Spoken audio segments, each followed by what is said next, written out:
وہ مجھے اپنے دل کے قریب سمجھنے لگی۔ آخرکار اس نے اپنی زندگی کی گزشتہ تلخیوں اور دکھوں سے مجھے آگاہ کر دیا۔ اس نے مجھے بتایا کہ اسے بچپن سے ہی جوانی تک اپنے گھر میں کبھی توجہ ہی نہیں ملی اور نہ ہی روپے پیسے کی کمی تھی، لیکن محبت کو ہمیشہ ترستی رہی تھی۔ وہ مجھے نہیں معلوم تھا کہ لوگوں کے ساتھ کیسا رویہ رکھتے ہیں اور رشتے کیا ہوتے ہیں۔ وہ اب اتنی سعادت مند ہو گئی کہ ہر کام مجھ سے پوچھ کر کرتی اور میرا بہت خیال رکھنے لگی۔ اس کا رخ میری طرف ہو گیا تھا۔ مجھے میرا کھویا ہوا بیٹا بھی دوبارہ مل گیا۔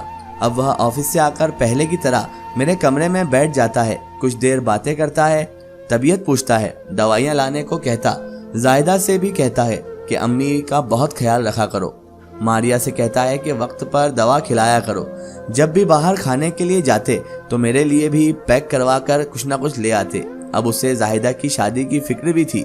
میرے کہنے پر ماریا نے اس کی طرف توجہ دلائی تھی اور شوہر کو بھی بتایا کہ تمہیں بہن کی شادی کرنی ہے۔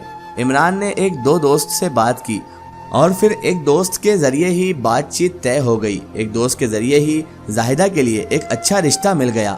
لڑکا بڑا ہی نیک اور خوبصورت تھا، ایسا لڑکا جو شاید ہمیں زاہدہ کے لیے کبھی نہ ملتا، اور میرے بیٹے کے دوست کا بھانجا تھا۔ مختصر کنبہ یعنی ماں اور بیٹا تھے، زیادہ بڑا اس کا پریوار بھی نہ تھا، اسی لیے بیٹی کو کوئی دقت بھی نہ آنا تھی۔ بیٹی آرام سے ایڈجسٹ ہو سکتی تھی، اور میں نے زاہدہ کو ایسی تعلیم دی تھی کہ اگر وہ کسی جوائنٹ فیملی یا بڑے کنبے میں بھی جاتی، بڑے پریوار میں بھی جاتی، تو بھی وہ ہمارا نام روشن ہی کرتی، کیونکہ زاہدہ ایک بہت اچھی اور صبر والی لڑکی تھی۔ وہ ہر جگہ ایڈجسٹ ہونا جانتی تھی اور ہر جگہ اپنا کردار بنانا بھی جانتی تھی، اور اپنی جگہ بنانا بھی اچھے سے اس کو معلوم تھا۔ اسی لیے مجھے زاہدہ کی زیادہ فکر نہیں تھی، بس فکر تھی اس کے لیے اچھا رشتہ ڈھونڈنے کی۔ لڑکے کا نام ثاقب تھا، اور زاہدہ کے ثاقب سے منگنی کے بعد ماریا نے ننند کے جہیز کی خریداری بھی شروع کر دی۔ ماریا ایسی ہو چکی تھی مانو وہ زاہدہ کی بڑی بہن ہو یا ماں ہو، کیونکہ وہ اس طرح اس کا خیال رکھ رہی تھی اور اس طرح اس کی تیاریاں کر رہی تھی کہ جیسے مجھے کرنا چاہیے تھی۔ اب میرے اندر تو اتنی ساری جراثیم، اتنی ساری بیماریاں موجود تھی کہ میں تو زیادہ بھاگ دوڑ کر نہیں سکتی تھی، اس لیے ماریا ہی بہت زیادہ اس کے لیے بھاگ دوڑ کر رہی تھی۔ وہ اکثر زاہدہ کو بھی ساتھ لے جاتی۔ تبھی عمران نے عزت سے بہن کو بیاہ بھی دیا۔ ماریا نے اور عمران نے شادی میں خوب انجوائے کیا اور خوب سج دھج کر شادی کو ایسے مقام پر پہنچایا کہ لوگوں نے بہت تعریف کی ہمارے یہاں کی زاہدہ کی شادی کی، اور جہیز میں ہر وہ چیز جس کی اسے خواہش تھی اس کی بہن کی شادی میں کسی شے کی کمی نہ ہونے دی۔ عمران نے اور ماریا نے زاہدہ کو اس طرح ودا کیا جیسے کوئی ماں باپ اپنی اولاد کو ودا کرتے ہیں۔ یہ دیکھ کر تو میرے آنکھوں میں آنسو آ گئے تھے۔ یہ سب ماریا کے تعاون سے ہی ہوا تھا۔ ماریا نے اپنی ننند کی شادی میں بڑھ چڑھ کر حصہ لیا۔ زاہدہ کی شادی کے بعد میں اور ماریا گھر میں باقی رہ گئے۔ اب وہ کبھی کبھی کچن میں آ جاتی اور مجھے کھانا پکاتے دیکھتی تو دلچسپی لیتی۔ یوں اس نے مجھ سے کئی طرح کے کھانے بنانے سیکھ لیے۔ اگرچہ گھر میں نوکر موجود تھے، لیکن خاتون کا رشتہ کچن اور گھریلو امور کے انجام سے ہی قائم رہتا ہے۔ بس ماریا نے بھی رفتہ رفتہ گھر کی ساری ذمہ داریاں سنبھال لی اور مجھے آرام نصیب کر دیا۔ اب گھر اس کا ہو چکا تھا، میں تو بڑھاپے کی دہلیز پر مختصر عرصے کی مہمان تھی۔ ظاہر ہے لمبی عمر کی طویل مسافت طے کر کے میں اب بڑھاپے کی دہلیز کو چھو چکی تھی۔ زیادہ تر اب اپنے بیڈ روم میں ہی میں رہتی تھی۔ ماریا بالکل بدل چکی تھی، اس میں تکبر اور غرور نام کی اب کوئی شے باقی ہی نہ تھی۔ اب تو وہ بہت ہی محبت اور اخلاص سے لوگوں سے بات کرتی، سب سے مل جل کر رہتی اور خاص کر میرا بہت دھیان رکھتی۔ اب وہ ایک سمجھدار خاتون بن چکی تھی۔ گھر میں سکون تھا اور وہ سلیقہ مند تھی۔ اس نے میری خدمت میں کوئی کسر نہ اٹھا رکھی، کیونکہ وہ میری بہت خدمت کرتی تھی۔ ایک بہترین فطرت کی مالک نکلی۔ تھوڑی سی توجہ اور پیار نے اسے یکسر بدل دیا تھا۔ وہ اکثر مجھے آرام کرنے کا کہتی اور خود سارے گھر کی دیکھ بھال کرتی، نوکروں سے کام کرواتی اور مہمانداری کے سب نقاضے بھی نبھاتی۔ پڑوس سے عورتیں ملنے آتی، ان کو عزت سے بٹھاتی اور خاطر مدارت کرتی۔ یہ سب باتیں میں نے اسے سکھائی تھی۔ سارے لوگ اس کی تعریف کرتے کہ بہو ہو تو ایسی، خدا ہر کسی کو ماریا جیسی بہو دے۔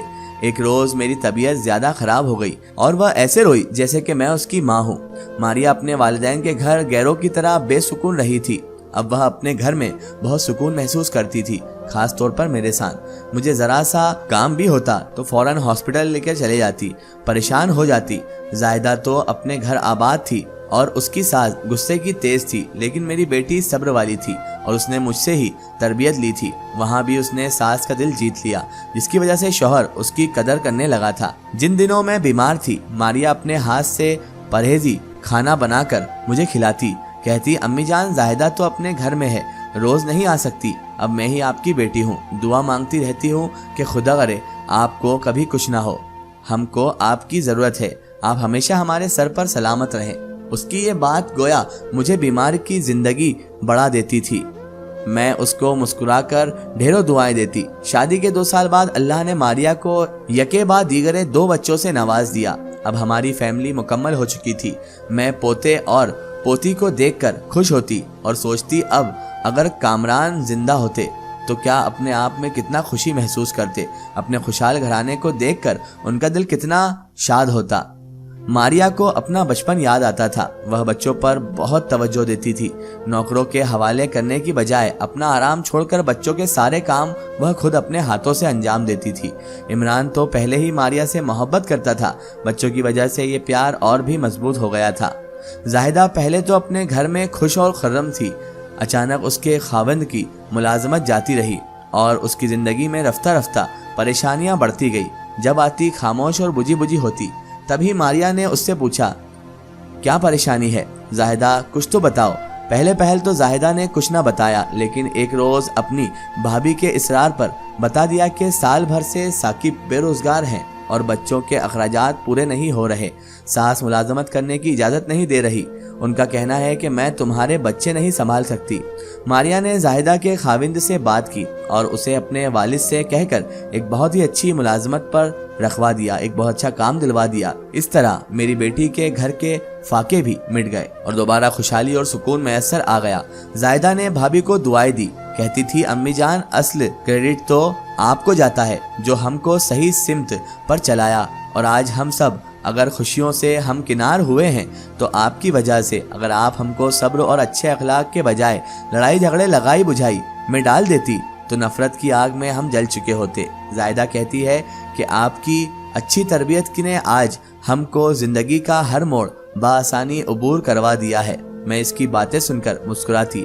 میں آج بھی اسے یہی کہتی ہوں کہ سب انسان پر میسر ہے، ڈیپینڈ کرتا ہے کہ وہ زندگی کو کس رخ سے بسر کرتا ہے۔ زندگی پھولوں کی سیکھ نہیں ہوتی۔ دوسرے انسانوں کے ساتھ اپنے سلوک اور رویوں سے کسی کو نقصان پہنچانے کے بجائے ان کو خوشیاں دو تو غیر بھی اپنے ہو جاتے ہیں، اور اگر حسد لالچ اور منافقت سے کام لو تو اپنے بھی غیر ہو جاتے ہیں۔ یہی تھی اس کہانی کی سیکھ۔